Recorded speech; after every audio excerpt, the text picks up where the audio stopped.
You are looking now at a very complex figure, but in fact it's not. It gives you an answer why we are now here. We called our event the pre-launch.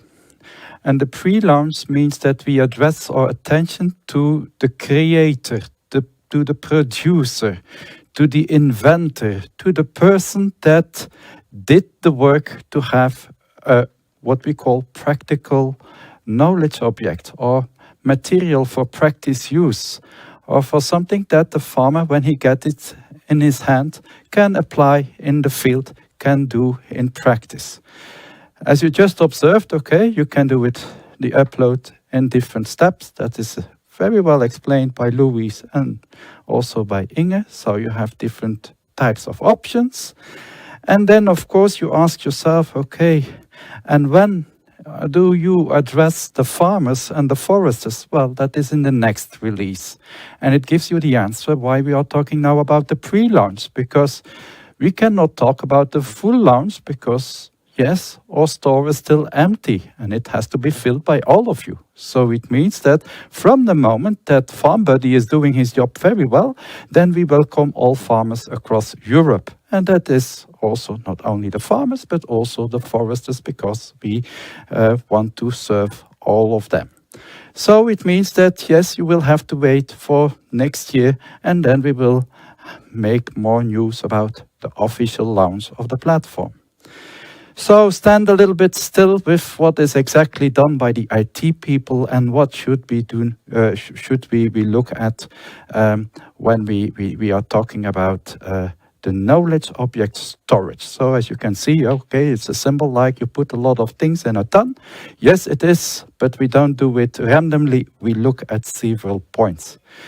The first point is, of course, that we want to stand still about the metadata. We want to know what is written around it. We want to say, okay, this storage will take a long time. It will take, it will survive a lot of projects that are ongoing now. We will take it for a longer duration. The next step is, of course, yes, we want to filter the data, we want to check the quality, and it will be data-driven. So it will be not, yes, by our hands, but it will be the computer who does the job. If something is not is useless and so on, then it will drop down in the priority list. Then we will have to think about, okay, standardization. Yes, you will submit things, but we ask you to do it in a right format. So it will not be just that you say, I have done something really great and that you can just submit it. No, you have to think about it and to put it in the right way so that we can store it well. Then you have things about, okay, data access. Inge just explained it. It's open access. We want to have it used by a lot of people. It's also funded by the government. So it's your duty, it's our duty to share it with all people so that they can benefit from it. And then, of course, yes, the interaction. So it means that we want to secure that you will have the possibility to discuss this knowledge object. If you are not happy, then you can explain it to others and then you can have comments on it. So people can just say, okay, this is really useful for they can also say, okay, in my place, in my town, it didn't work at all. And then the last point is that, okay, persistent identifiers. So it means that your object, your result, your practice material is unique in the world. So it means that you get it also just being that everybody can see, okay, it's yours. It's not from somebody else. So therefore, we talk about the DOI, so the digital object identifier. That's an example of how to make it unique, your information. So, yes, there are 3 keywords still left, and that's sharing, interacting, and translating. Sharing, it means that, yes, it's exchange between all the actors across Europe, all the people, all the farmers. That is our duty.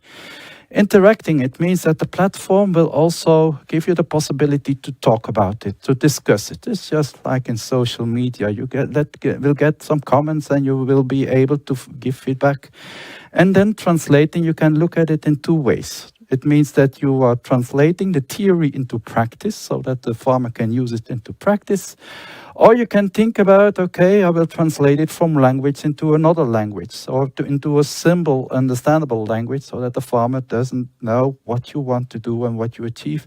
And it's also going back. And so it means that the farmer can inspire the research and so on, how to improve, and that you can say, okay, this has to be done in a better way. So that is all what we aim to do. So it's about a 4-step process. So the creator, the producer, the upload of the material, then the storage in the platform, and then the user who will be able to enjoy the outcome of a project.